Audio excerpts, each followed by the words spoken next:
ચોક બજાર પોલીસ મથકની હદમાં યુવાનના લાખો લઈ પ્રેમી સાથે ભાગી છૂટેલા મહિલા અને તેના પ્રેમીને રોકડ સાથે મહારાષ્ટ્રથી ચોક બજાર પોલીસે ઝડપી પાડ્યા હતા.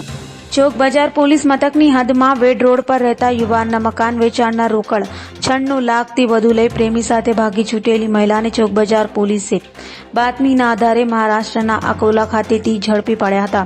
પોલીસે જયશ્રીબેન દિનેશ ભગત અને તેના પ્રેમી શુભમ સમાધાન મિસાળની ધરપકડ કરી હતી અને તેઓને સુરત લાવી તેઓ પાસેથી રોકડ 70,50,000 કબજે લીધા હતા. ચોક બજાર પોલીસ સ્ટેશનની ટીમ દ્વારા એક બનાવ અનુસંધાને બે વ્યક્તિઓની ધરપકડ કરવામાં આવી છે. આ બનાવમાં હકીકત એ મુજબ છે કે ચોક બજાર પોલીસ સ્ટેશનમાં એક દિલીપભાઈ ઉકાણી એમણે આવીને ફરિયાદ નોંધાવી હતી કે એમને જેમની સાથે પ્રેમ સંબંધ હતા એવા વ્યક્તિ જયશ્રીબેન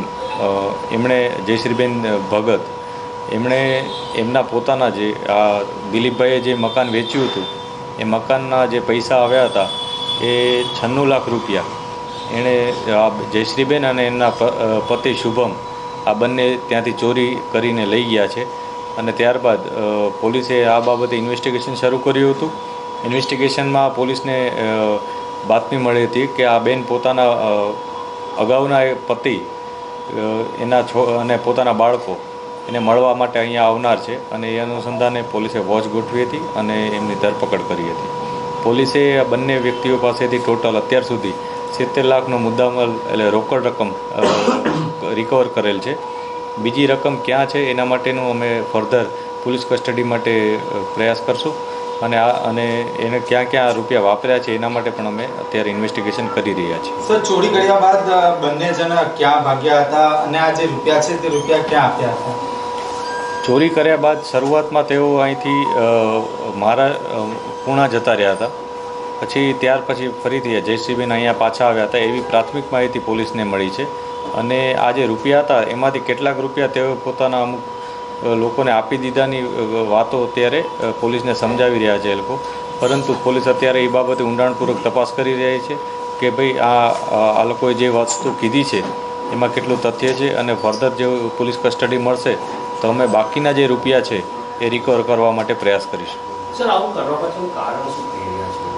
આ સમગ્ર બનાવમાં હકીકત એ મુજબ છે કે આ જે બેન છે જયશ્રીબેન એ પોતાના પતિથી અલગ રહેતા હતા અને જે ભોગ બનનાર વ્યક્તિ છે દિલીપભાઈ એ પોતાના પત્નીથી અલગ રહેતા હતા.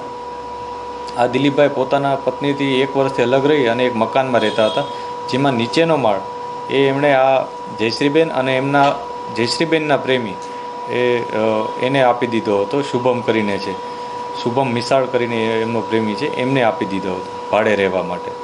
જ્યારે શુભમ અવારનવાર મહારાષ્ટ્ર જતો હતો ત્યારે આ જયશ્રીબેન અને દિલીપભાઈ સાથે એકબીજા સાથે નજીક આવ્યા હતા અને બંને વચ્ચે પ્રેમ શરૂ થયો હતો. ત્યારબાદ જયશ્રીબેને એમના આ પ્રેમ સંબંધનો લાભ લઈ અને એમને જાણવા મળ્યું હતું કે આ મકાન દિલીપભાઈ વેચવાના છે. તેથી જયશ્રીબેન અને એમના જે પ્રેમી છે શુભમ બંને ભેગા થઈને એક કાવતરું રચ્યું હતું અને જે કાવતરાના ભાગરૂપે એ લોકોએ આ બેને જ્યારે આ પૈસા એમના ઘરે આવી ગયા હતા ત્યારે એ પૈસા લઈને ત્યાંથી પોતાના અંગત ઉપયોગ માટે લઈ ગયા હતા એવી પોલીસને માહિતી છે. હવે 1 કરોડ રૂપિયા મતલબ 96,44,000 ગયા હતા એટલા માટે. હવે 1 વર્ષથી મારા ઘરે લિવિંગમાં રહેતી હતી, મતલબ કામ કરવા આવતી હતી ઘરે. અને પછી લોકોએ આ રીતની છેતરપિંડી કરી છે. 1 વર્ષ કર્યા. એમનું નામ શું હતું? કોનું? જે પૈસા લઈ ગયો? શુભમ સમાધાન મિસાલ. તો તમને કેવી રીતે ખબર પડી કે પૈસા ગયા તમારા? હવે 7:30 હું પૈસા લઈને મકાન વેચાણું હતું તો અને 7:45 અમે છોકરાઓને મૂકવા ગયા એના ઘરવાળાને ઘરે. અને એને વાંયથી ફોન કરી દીધો કે હા તું પૈસા પાછળના ભાગમાં પીડ્યા છે, તું લઈને નીકળે એમ. ને ઓલી ત્યાંથી ફરાર થઈ ગઈ ને આવડો અહીંથી ફરાર થઈ ગઈ. કોણ કોણ હાજર હતો એમાં પૈસા લઈ જવામાં? આ 2 હાજર હતા. શું નામ એમનું? શુભમ સમાધાન મિસાલ હતો. એ બેગ લઈને નીકળી ગયો બહાર અને ઓલી ત્યાંથી નીકળી ગઈ જયશ્રી. તમે ક્યારે ફરિયાદ પછી નોંધાવી હતી? ફરિયાદ 31 તારીખે હું આવેલો અહીંયા, તો સાહેબે કીધું તમારી પાસે કોઈ પ્રૂફ નથી, પ્રૂફ લઈને આવો પછી આગળ કાર્યવાહી કરી. પછી તમે પ્રૂફ રજૂ કર્યો. પ્રૂફ રજૂ કર્યો. અત્યારે કેટલા રૂપિયા આવ્યા અને શું કીધું સાહેબે તમને? અત્યારે 70,50,000 આવેલા છે. શું કીધું અત્યારે સાહેબે? સાહેબે કાંઈ અત્યારે વાતચીત મારે નથી થઈ એ રીતનું છે. હજુ તો કાલે જ આવ્યા છે.